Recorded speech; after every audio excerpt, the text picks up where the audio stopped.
and so on, that they will stand up and work for justice against those things that are at variance with basic notions of human rights. Which of those that are, as you described as at variance, which of those are the ones that really concern you most? Well, there's the institutionalized mistreatment of women. There is the sanction for wife beating, the honor killings, genital mutilation, the freedom of conscience, the denial of that utterly, the death penalty for those who wish to exercise their freedom of conscience by leaving Islam. The thing is that, of course, it's rare to find Muslim preachers in Western countries speaking openly about wanting to bring those elements here. But there are efforts to normalize Sharia and to establish, as there already are quite a few in Great Britain, Sharia arbitration courts. And the British public was assured at the time that those were established that they would only deal with matters like marriage and civil matters between private individuals, inheritance and that kind of thing, and not with things that overlapped with British criminal law. But that was almost immediately contravened. Robert, can I ask you how long, I can't expect you to know everything about Australia or where we sit and that sort of thing. There's about 2% of the population identifies as Islamic. How long do you think it will be before these values that you've described can infiltrate our broad community? Things can happen quickly. It doesn't have to do with 2% of the population. Remember that Lenin and the Bolsheviks were a tiny minority who never won an election in Russia, never had a majority in the Russian parliament, and yet they were able to overwhelm the larger population and to create the Soviet Union because they were focused, they were energized, they had an ideology, and the greater public was unaware of what their agenda was. And so the same thing could happen with people with an authoritarian agenda coming into a country, already being there, and imposing that authoritarian agenda upon the rest of the population, while the media abets them with a campaign of disinformation that makes people unaware of what's really happening. So how long could it take? Well, it could take, there's no telling how long it could take, really. Because things can happen very quickly. You look, for example, at Egypt, and with Mubarak in power for 30 years. And people thought, I remember that's the year before Mubarak was toppled from power, that there was quite a bit of speculation that he was now 80 years old and that his son Jamal was going to take over. And everyone anticipated a peaceful transition. Nobody expected that there would be this huge Arab Spring uprising and the turmoil that we've seen since then. So really, it's impossible to quantify. Sure, okay, well you're reluctant to put a time frame on it. Well, let me put a time frame on it. And you paint a picture of how you see Australia could potentially be if the moons line up against us in, say, 2 years' time.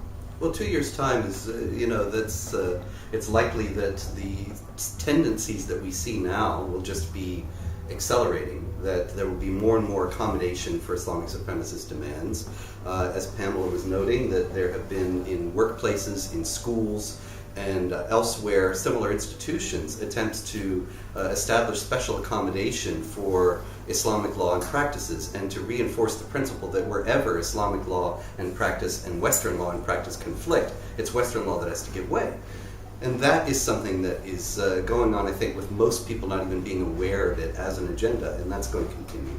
And what about, do you accept this notion that potentially having an organisation and a brains trust and a exchange of ideas that is seen as anti-Islamic can put Islamic members of the community, well-intentioned, moderate people, under threat of... No, well-intentioned, moderate people should be here with us right now, standing with us for justice and for freedom and for human rights. Well-intentioned, sincere, moderate people ought to say, oh, well, we reject all that as well. We don't want to see women beaten and subjected to commodification by polygamy and honor killing and all this business. We don't want to see people executed for deciding to convert from Islam to Christianity. We reject all that as well, so we'll stand with the Q Society. But see, it's people like you who make that impossible, because you perpetuate this myth that to talk about these things is somehow putting these moderates at risk, when actually they ought to be the ones standing up most forcefully and vocally in defense of exactly the same things that we are standing in defense of. Well, they actually have. They've asked to have a debate with you about it, and you've rejected it because you wanted money. Well, that was actually not the case. What happened was that we agreed to a debate And they were not a moderate group. They're a group that's connected with Hizb ut-Tahrir, which is explicitly dedicated to imposing Islamic law over Australia and the world. And what happened is that they had told us that it would be a free event, but then they were charging $25 a head to have people come in. So we dropped out rather than allow them to profiteer on our name. So because you wouldn't get a clip, you wouldn't talk.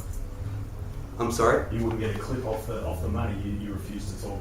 No, we agreed to a free event. We agreed to an event where we were not going to be paid and they were not going to be paid. Then when we found out they were profiteering, we dropped out. So they didn't disclose that to you? That was found out?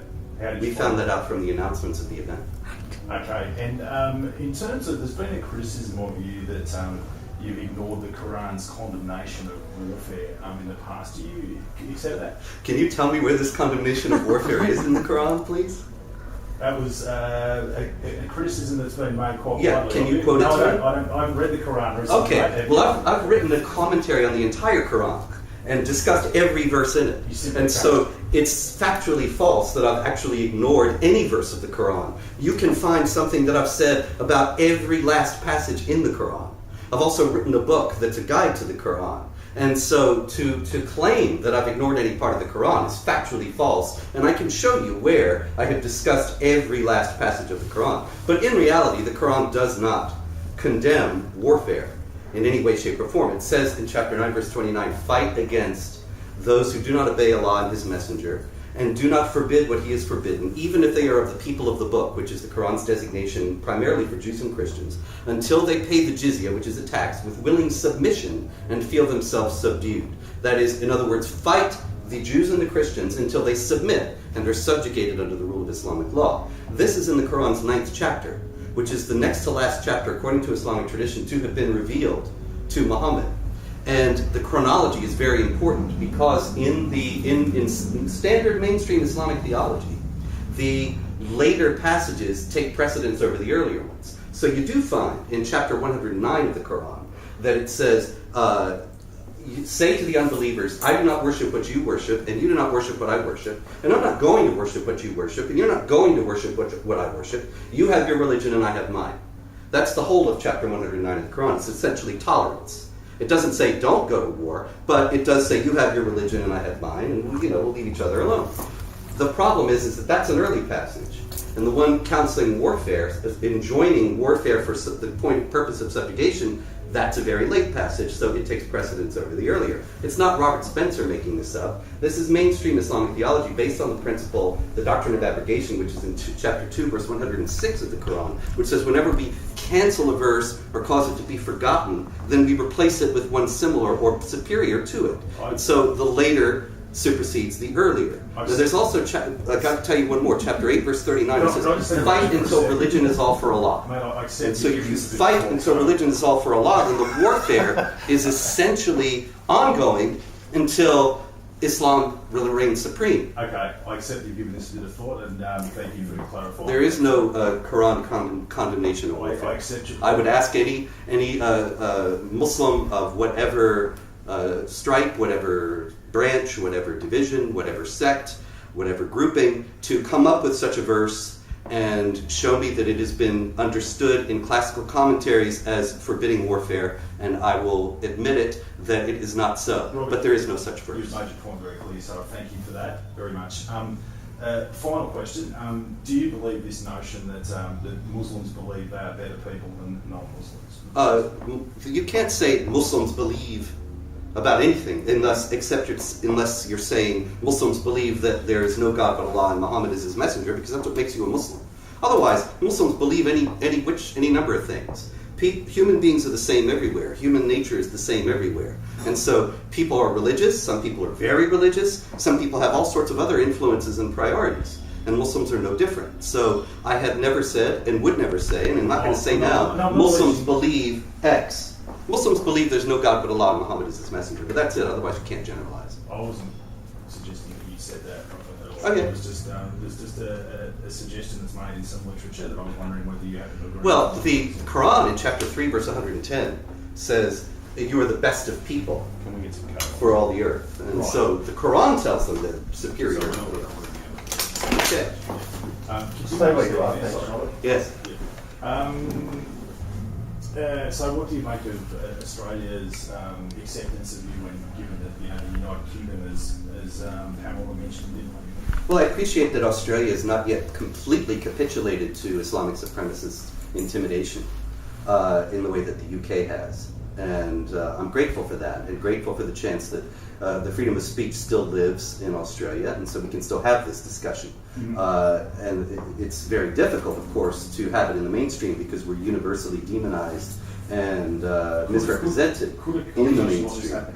In Britain? What's that? If you're in the United Kingdom, would a conversation like this be able to happen? Well, I would hope so. Certainly, I think there are a great many people of goodwill in Britain who don't want to see Britain entirely subjugated and Islamized, and I hope that they'll prevail and that the ban will ultimately be overturned. Sorry to be painful, just ran out of battery, so We all have problems. how much? I'm all right with. How much of the Quran do you know chapter? Probably about all of it. Yeah. And the Bible and Torah. No, I'm not so good at that. Okay.